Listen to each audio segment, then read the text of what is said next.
So when I started seeing success, there were some traps that I fell into that damaged my progress. They damaged certain parts of my life, and I've written some of them down. Oh wait, hold on. 1, 2, 3, 4, 5, 6. 6 traps don't fall into if you start seeing success at a young age. Because if you're watching this video already, I know that you're on the path to being successful, whether it's at 17 or whether it's at 21, they're both still young ages. The typical for, like before the internet age, the typical age to become successful was like 30. That's when you're mature. But nowadays, like it's easy to become successful at 17, 18, 19, if you're looking in the right direction. Obviously, if you're looking in a different direction, then maybe after uni, after all these other stuff, then you can start to work on your business. But if from a young age you're looking in a certain direction, it's super easy to become successful young, but you might fall into these traps. So I just don't want you to fall into these traps. And the first trap that I fell into was validating myself to others. It felt like when I started the business and when I started seeing results, my business was the only achievement that I've done. And I wanted to, especially if, like, a lot of my friends are talking about business all the time, because in our generation now, everyone's talking about business.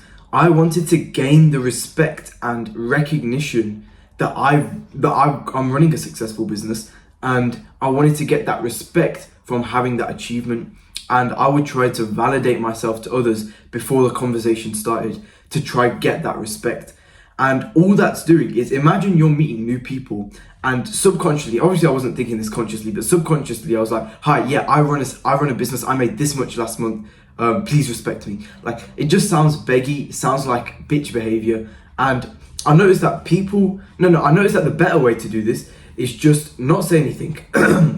Like, not go out of your way to try show them that you're running a successful business, but people will respect you based on the way you respect yourself. So naturally I respect myself, I just stopped saying anything, and it was still the same reaction. Like, I didn't have to say I run a successful business. If I said something, people are going to listen, because I'm just saying it to add to the conversation. There are no hard feelings, there is no competition. Before, I used to think it's a competition, I need to get more respect than them, or something like that, blah blah, I need to prove myself that I'm better than them. Like, that's literally bitch behavior. That's what a bitch thinks, honestly. Like, if I was being honest with myself, if I could go back in time and tell myself this, that's what I'd say. And the second trap I fell into now was chasing online status. Again, it's back to the approval and the recognition. After I achieved success, I'm saying achieve success like I'm at the end goal. After I started seeing success, I built up like an imaginary audience in my head. And every night I'd be thinking of different reels or different stories I could put up. Like, I'd be fantasizing, oh, I've hit 10k a month, and I'd be taking a screenshot. It'd be in my next Instagram post just to flex. And I wanted that online approval and the recognition that I've done something good. I've done something that's really hard to achieve, and I've done it. And I wanted everybody's approval. That's why it was online. I wanted, like, everybody in my social circle to give me that approval. This was back in the day. That's why, like, I would never be in the present moment. I'd always be thinking of some kind of future or some kind of past. And this, like, fantasizing of, like, the imaginary audience in my head, that was a massive, like, block from being in the present moment, because it's so addicting to think about, like, that story you're going to put out tomorrow, or the post that's in the works. You've got like 4 pictures, you just need like 1 more or 2 more, and it's going to look so sick. You've picked out the song, or you're literally like, it's late at night, you're scrolling through songs to put on your Instagram post for next week. Like, again, it's just bitch behavior, seeking approval from people. Like, you don't need, people will talk about you. If you're successful, I guarantee people will talk about you. And that shouldn't even be a goal, people talking about you. That shouldn't even be a goal. You should just be focusing on yourself, and people are gonna respect you the way you respect yourself. You could be broke, and I guarantee you, and I'm making some money, and people are gonna respect us the same if we respect ourselves the same. Like, nobody's gonna disrespect you just because you're 17 and you don't make money. Nobody's gonna, they might respect you more if they find out you're 17 and you do make money, but it comes across as bitch behavior if you're trying to get that respect as opposed to just being given that respect. So that's why I just cut out both of those things. And those were some massive traps. Like, it did affect my social life, I can't lie. And it did affect, like, the way I looked at myself, the way I'd come home and I realized, what have I been doing? Like, the whole day I've just been trying to get other people's approval. This is not like me. I know a lot of people do spend their days like this, but for me, that was never my problem. It's only when I started seeing success that I started to try look for other people's approval. Oh yeah, and the third trap I fell into was dismissing others because you think you're better than them. And I'm not talking about like, yeah, you're broke, I'm rich. I'm not going to respect you the same. I'm talking about like in a conversation, if you think you're better than someone because you're young and you're successful, you're dismissing their opinion. I'll give you an example. Imagine you're in a group of 3 people, you're talking to 2 people. One of them makes 20k a month and he's 18, and another person makes 2k a month and he's also 18. And both of them are talking about business. Which one are you going to listen to? And say you were trying to give your own opinion, which one are you going to listen to and respect? It's probably going to be the 20k a month guy. But here's something that I want you to never do again. Never go into a conversation trying to gouge the other person's authority. Never try to test someone's boundary. Never try to test the disrespect they're going to take. Because everyone does this subconsciously. You'll notice it as well. As soon as I've said this, maybe tonight or tomorrow morning, you might notice it. But I don't want you to do this, because when you become successful, you start doing it more. You start having like an increased sense of self-worth. So you think you can dish out more disrespect, dismiss other people, not listen to their opinion more because you're successful now. And get out of that habit, and make sure you don't even do it. Even if like you're not successful yet, just don't do it, full stop. Because like everybody's got a valuable opinion. If the first thing in the conversation is you ask like, oh yeah, how much do you make a month? It's just very rude. You're young, you don't know shit in the world compared to like other people. And if you say that because you want to see, should I listen to them or not? That's just like, you're never going to learn anything. You can learn something from everybody. I know it sounds cringy, but it's true. Like, if you want to, you could learn something from everybody, and you don't have to try prove yourself or try see if they're worthy of talking to you, I guess, because that's just, yeah. So yeah, to recap, we've done validating yourself to others, chasing online status, dismissing others because you think you're better than them, and now moving on to number 4 is putting extra importance to stuff, and so neglecting others.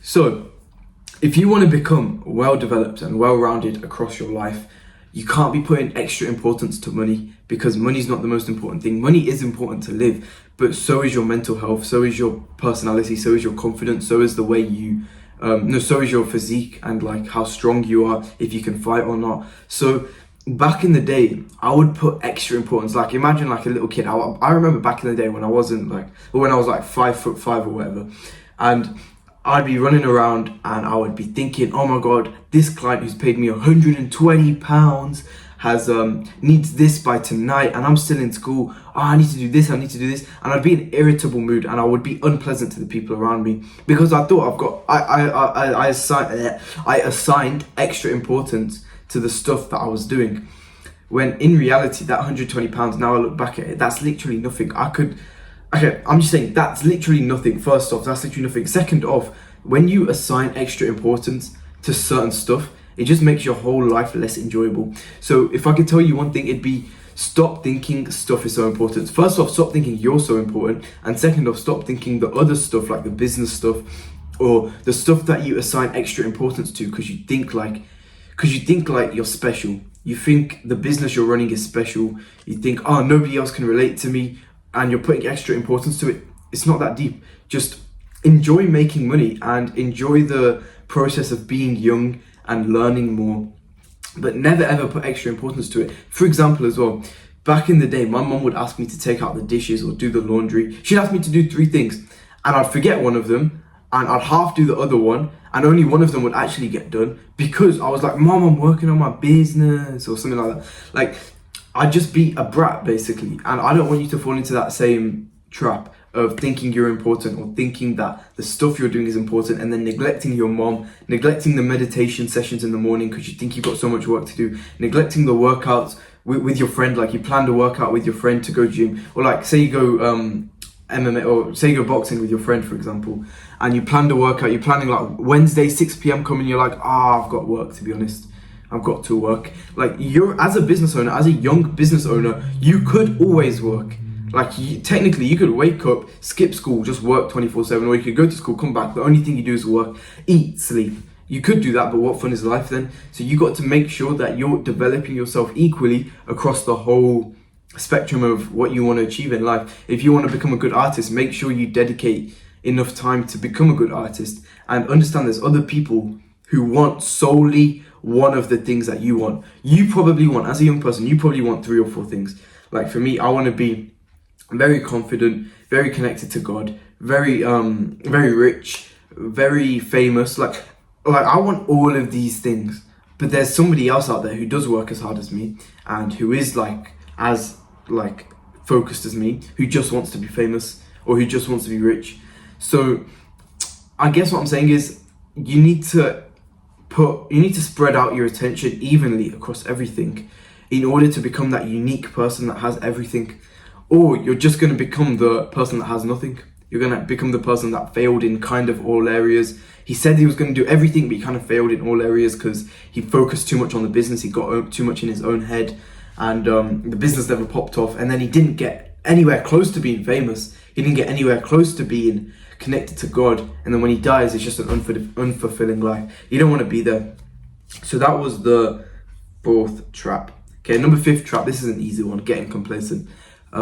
Don't get complacent, especially I'm making these videos and I've told you the majority of traps I've just said come from your own head. Getting complacent as well comes from your own head. It's just when you could work, instead you're thinking in your head, oh, what Instagram story am I going to post next? So it's like stuff like that just makes you complacent. When you start getting successful, you think you've got the privilege to start working on other stuff or to start thinking of other stuff, and you've got the privilege to not work as hard and still deserve something that is only reserved for hard workers.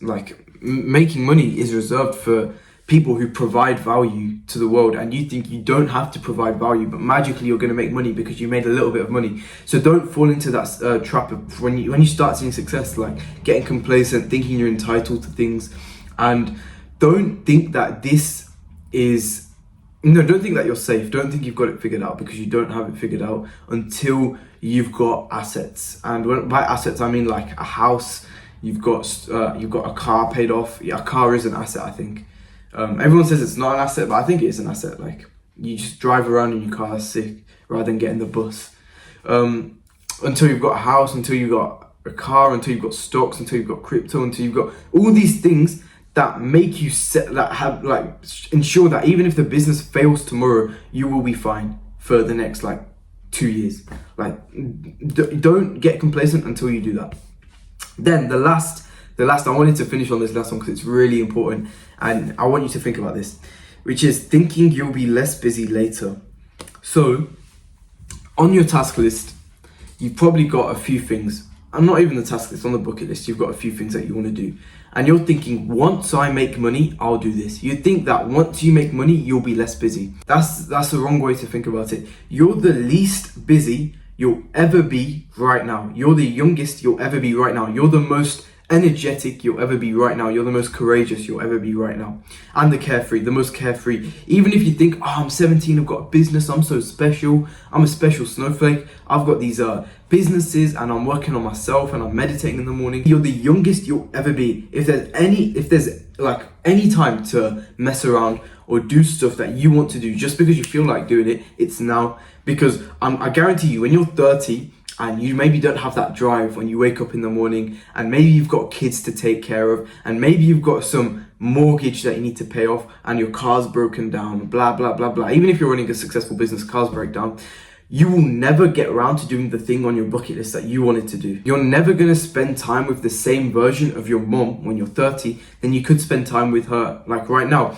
And you don't have to compromise on other stuff. Just take your laptop and go work where she's sitting. That's fine. Just spend time in her presence. And that's one example. I'm talking about you'll never be less busy across all areas of life right now. So think about this and think about how what you're going to do after this video to make sure you don't fall into these 6 traps. Because the last one as well is one to think about. You got to think about where have I been putting off a task because I think later I'll be less busy, or where have I been putting extra importance to business when in fact I should not be doing that, or when I should be spreading out my attention evenly to other stuff. You get the point, right? So take these 6 traps and don't fall into it. And this will make your life so much more enjoyable, and the come up story so much more enjoyable. Take pictures, take videos of the come up story, but just make sure you don't fall into the trap of chasing online status and taking it purely to prove yourself to other people, or purely to get the approval of other people. Everybody wants to be liked and loved, but you can get that from your close circle of friends. You don't have to go out of your way to shallowly try prove it online. But yeah, a great 12-minute video, I think. I haven't edited it yet. Great 12-minute video. Like, subscribe, and comment. Yeah, comment what you want me to make videos on. And like, and subscribe. Yes, thank you for watching.